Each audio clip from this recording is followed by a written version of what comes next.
বাংলাদেশ একটি কৃষি প্রধান দেশ। এদেশের অধিকাংশ মানুষই কৃষিকাজের সাথে জড়িত। সময়ের সাথে সাথে কৃষিকাজও পাল্টে গেছে। কৃষিকাজের মধ্যে আধুনিকতা ফিরে এসেছে। আমাদের পূর্বপুরুষদের কৃষি সম্পর্কে ধারণা আর বর্তমান সমাজের কৃষি সম্পর্কে ধারণা পাল্টে গেছে। এখন কিভাবে আধুনিকতার সহিত কৃষিতে আনা যায় সেই চিন্তা ভাবনায় বিজ্ঞানীরা করে চলেছে। বর্তমান সময়ের অনেক শিক্ষিত তরুণী কৃষকের সাথে জড়িত হচ্ছে এবং কৃষিতে কিভাবে আধুনিকতা ফিরিয়ে আনা যায় সে প্রচেষ্টা চালাচ্ছে। কৃষিকে কিভাবে নতুন প্রজন্মের সামনে আরো উপস্থাপন করা যায় সেরকম একজন নতুন উদ্যোক্তা জুয়েল ভাইয়ের এগ্রো ফার্ম সম্পর্কে আজকে আমরা জানবো।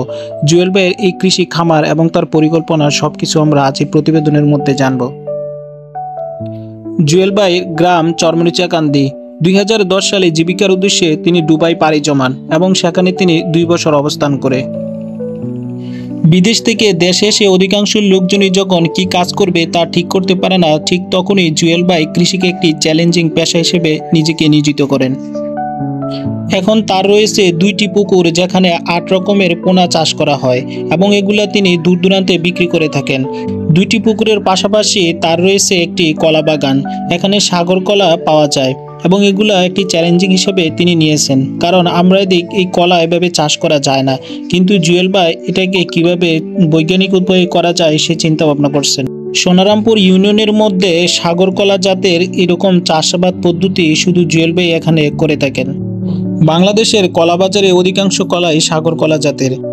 দেশে এবং বিদেশে সাগর কলার প্রচুর চাহিদা রয়েছে।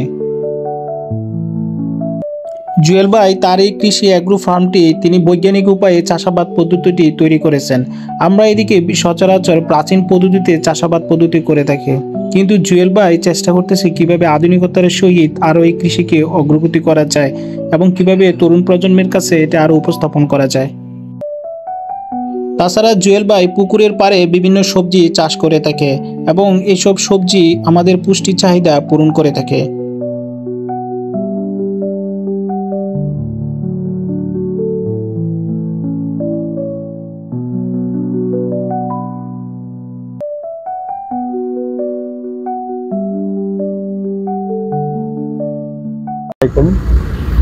প্রিয় আমার পাঞ্চারামপুরবাসী, আসসালামু আলাইকুম।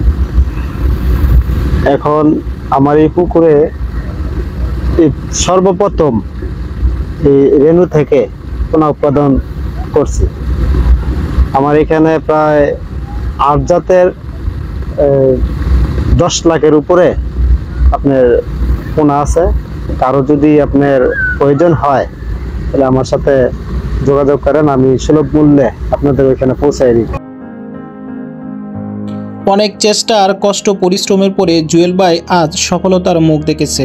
তিনি তার এই এগ্রো ফার্ম আরো বহুদূর এগিয়ে নিয়ে যাক সেই প্রত্যাশা রইল।